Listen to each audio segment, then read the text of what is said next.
Good day all, this is Music is a Journey. I'm Peter, and today's video is helping Alex at Beer and Vinyl to celebrate his 1 year on YouTube. Back in October of 2023, he posted his first video, and he's been doing very well for himself. He's made himself quite a name in the vinyl community. He is a stellar guy, very friendly and nice and really good to listen to. He's very enthusiastic about the music he gets into. He's also very honest with his opinions, and I really enjoy exchanging comments with him because he often has a few things to say when I comment on one of his videos or when he comments on one of my videos. And so we always have a little bit of an exchange going on, which I really appreciate.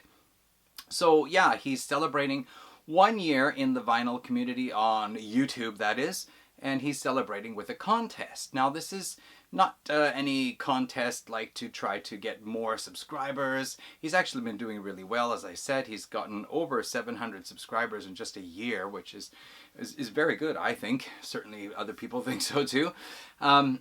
So he's doing this contest just as a way to celebrate his year. He really has appreciated what he has learned over the year, all the music he's been exposed to, the people he's gotten to know, and I can certainly relate to that. I've been exposed to a lot of music over the past year and a bit since I've been following other people's channels and watching what they're up to. So this contest is just a simple one. What he's asking to do, if you want to participate, is to pick a year and say why you think that is the best year in music, or why it is a great year, or why that year is important to you. Now, when I first heard about this contest, I actually saw Daryl at Northern Vinyl Guy. I saw his video first, where he did a video about 1984, which certainly was a great year. I mean, for me, I was 13 years old. I was heavily into music and buying cassettes by that point in time. So 1984 was a great year.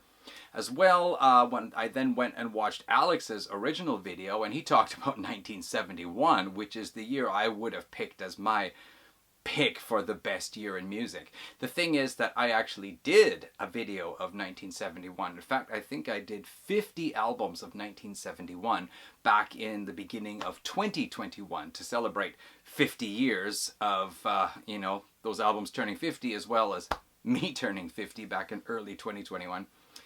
And then my second pick would have been 1972, but the next entry into the contest that I watched was Jack and Vinyl Martini, and he picked 1972.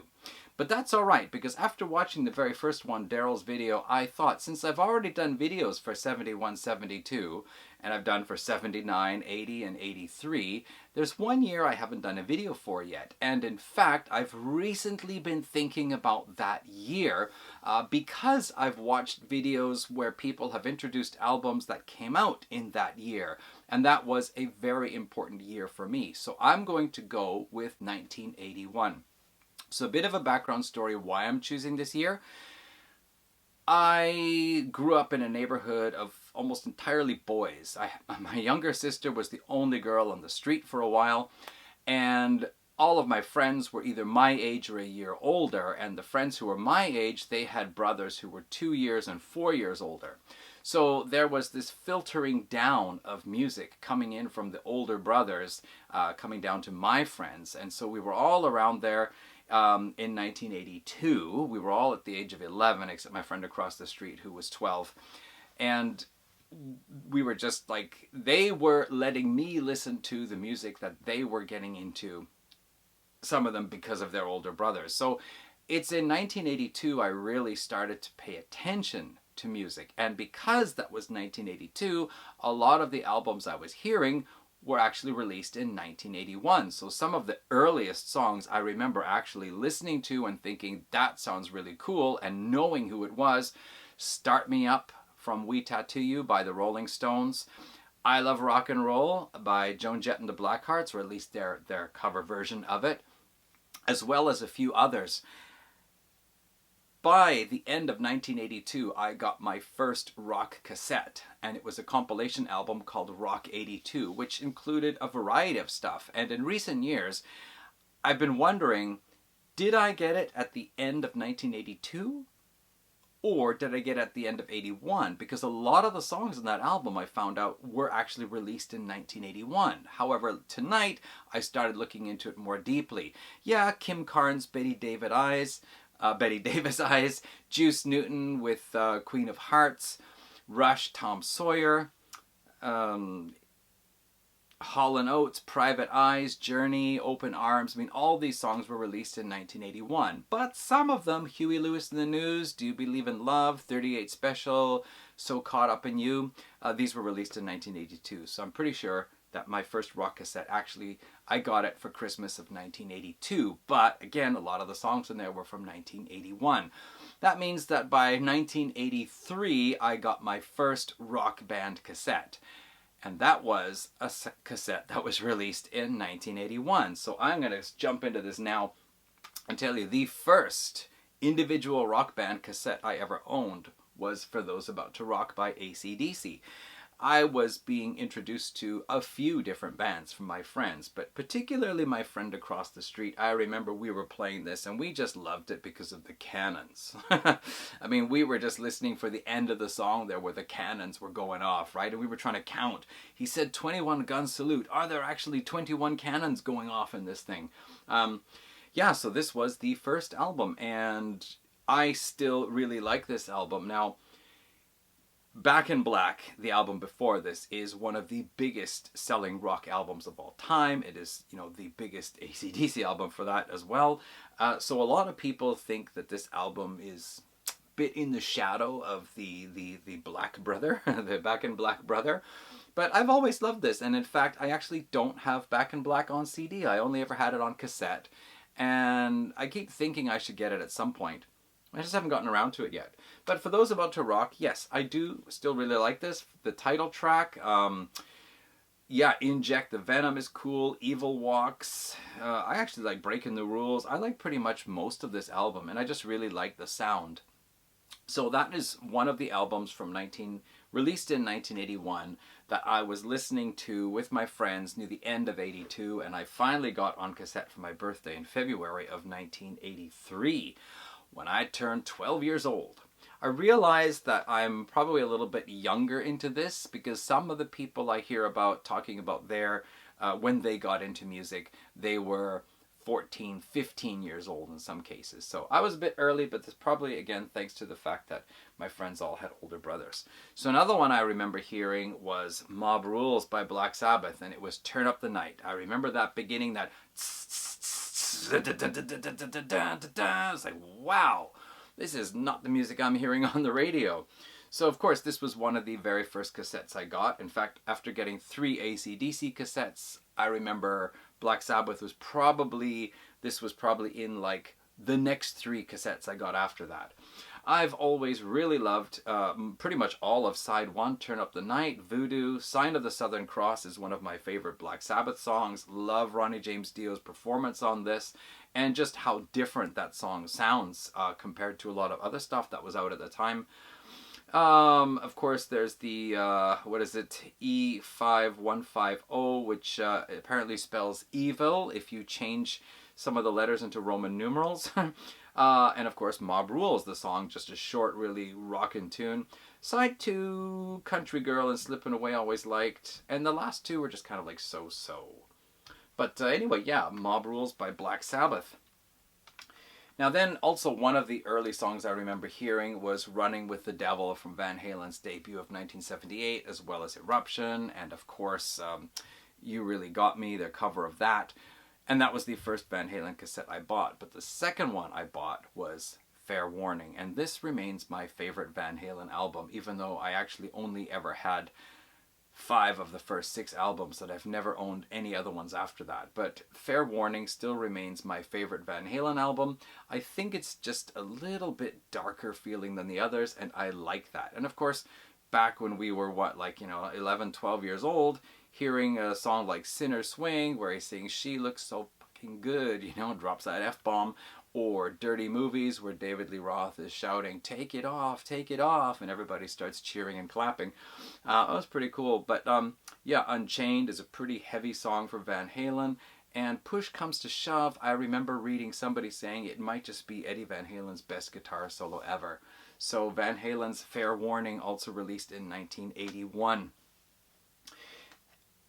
83, I got into Judas Priest, and they became my new favorite band after AC/DC.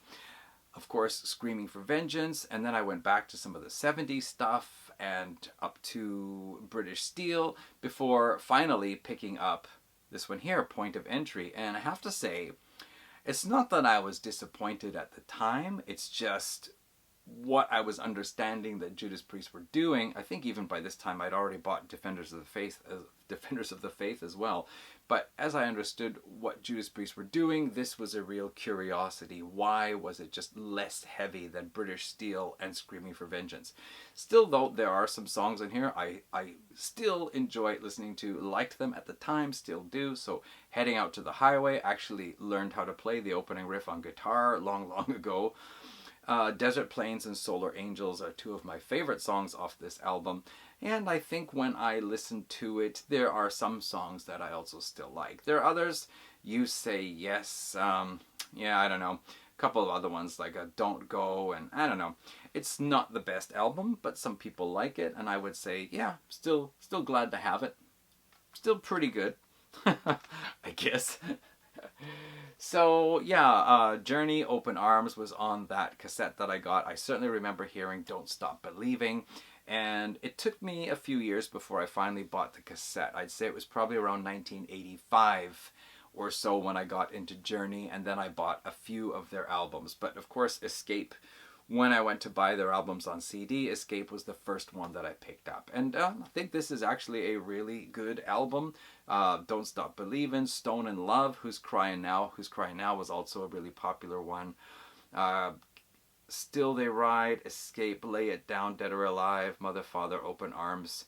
Yeah, I think this is a pretty good, solid album. I do like Journey's older stuff more than their 1980s more popular type things, but I'd say that of the 80s albums, or of their, Steve Perry era albums, this might be my favorite one. Then, Saxon. So I used to have 5 of the first 6 albums on cassette. I don't now. I have this massive Fat Boy CD set of all their first 6 albums here from 1979 to 1984. And what was their 1981 album? It looks like it was Denim and Leather. Yeah. Denim and Leather was from 1981, which is also their 3rd album. So that had Princess of the Night, Never Surrender, Play It Loud, and the Bands Played On, Fire in the Sky, Denim and Leather. So yeah, just classic Saxon back there from the early 80s. Yeah, I think Saxon was an interesting band because I was really getting a feel for what metal was, and I'd say it was, yeah, when Crusader came out in 1984, that's when I bought a Saxon album. I really liked the logo, I liked the sound of the name with the X in there. I didn't even know what Saxons were at the time. I just remember thinking, cool logo. And then the band was a rockin' band, but they just were not heavy like Judas Priest. They had, or Iron Maiden for that matter, they had some other quality about them on that album, but it intrigued me because it was like, this is a different way of playing heavy metal, and that drew me back into the older albums like Denim and Leather and Strong Arm of the Law, Wheels of Steel, and so forth. So anyway, yeah, Denim and Leather by Saxon in 1981. Y&T was a band that I kind of discovered through the radio. I think it was the Monday Night Metal Shop or something like that. It was actually a metal show that was produced somewhere else, but the local rock radio station in Vancouver, CFOX, they played it. And I remember hearing Y&T's Mean Streak from the 1983 album, and I went out and snatched it up, I think, the same week.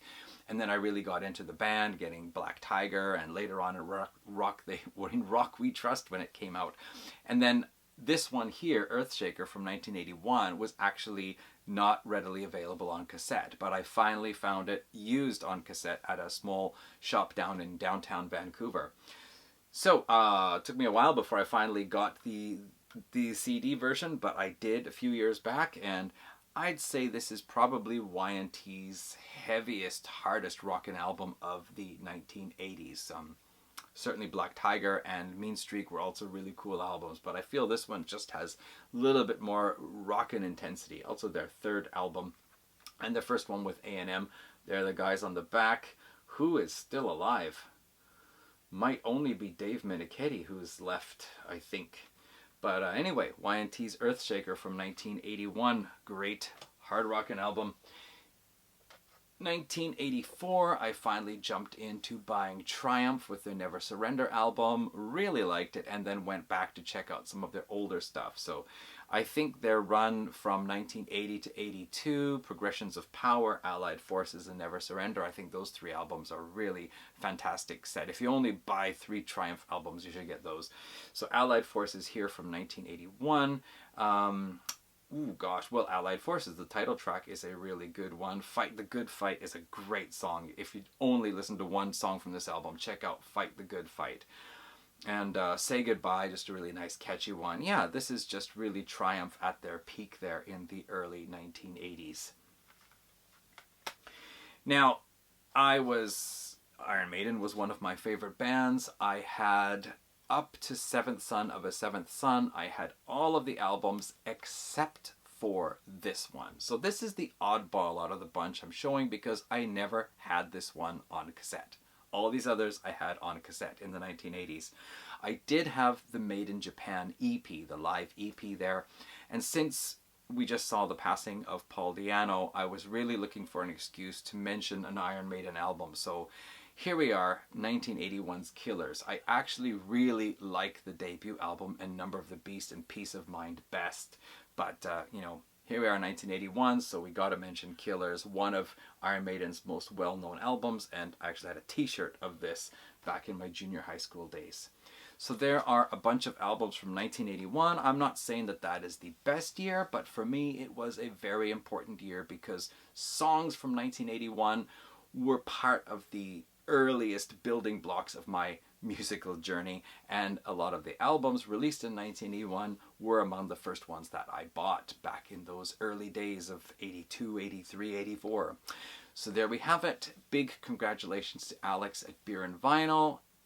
Excellent work, and I hope other people will think about joining on this because I like watching other people's videos to see what years they pick and what albums they talk about. I'll put the link to Alex's video in the description below, and I hope other people will join in. I hope I catch your videos too. Thanks for watching. See you in the next one.